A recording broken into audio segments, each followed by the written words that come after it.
The Tale of the Two Young Trees.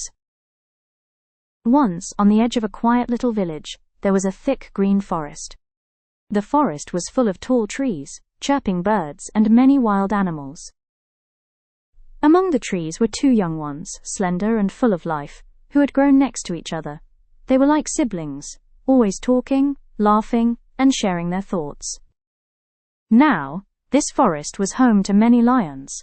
The lions were fierce hunters. They would hunt deer, rabbits, and other animals, eat until they were full, and leave the remains of their meals scattered near the trees.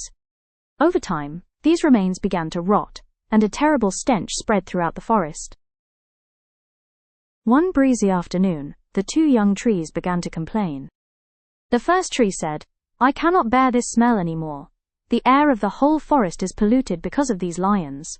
All day long this stench hangs around us. These lions should be driven out of the forest." The second tree quickly agreed, "Yes, you are right. We are all troubled because of them. If the lions leave, the forest will once again be filled with fresh and pure air. We must do something to get rid of them." Not far from them stood an old, wise tree, who had been rooted in the forest for many, many years. He had seen countless seasons come and go and had watched animals and men alike pass through the forest.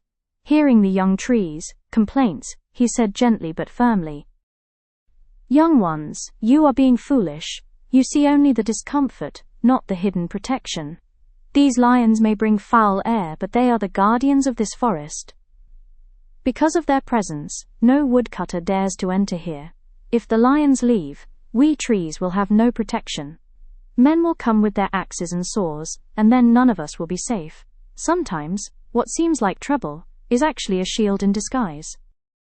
But the young trees were stubborn. They laughed softly among themselves and said, "The old tree is just afraid. He doesn't know what it feels like to live in fresh, pure air. Once the lions are gone, we will enjoy a happy life without this suffocating stench." They paid no heed to his advice. Instead, they began making plans to scare the lions away. Other young trees too joined them in their scheme.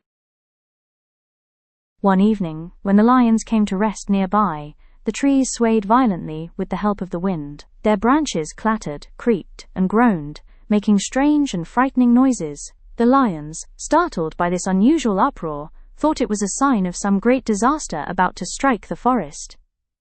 Fearing for their lives, they quickly left the forest. The young trees were overjoyed. They swayed playfully and said to the old tree, "Look, the lions are gone! Now the air is clean and pure. We can finally live in peace."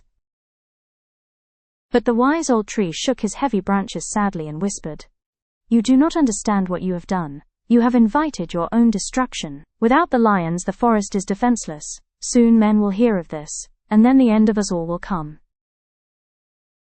The young trees ignored him. For a few days they lived happily in the fresh breeze, enjoying the fragrance of flowers and the song of the birds, but their joy did not last long. News spread quickly in the nearby village that the forest no longer had lions. The very next week, a group of woodcutters came carrying sharp axes and ropes. They no longer feared being attacked by wild beasts. One by one, they began chopping down trees. The sound of axes echoed through the forest, and trees fell to the ground with heavy thuds. The young trees trembled in fear. They wished they had listened to the old tree's advice. But it was too late now. A few days later, their turn came as well. With each strike of the axe, they felt regret pierce deeper than the blade. At last they fell, just like the others. Moral: before taking any action, we must not only look at the short-term benefits but also think deeply about the long-term consequences.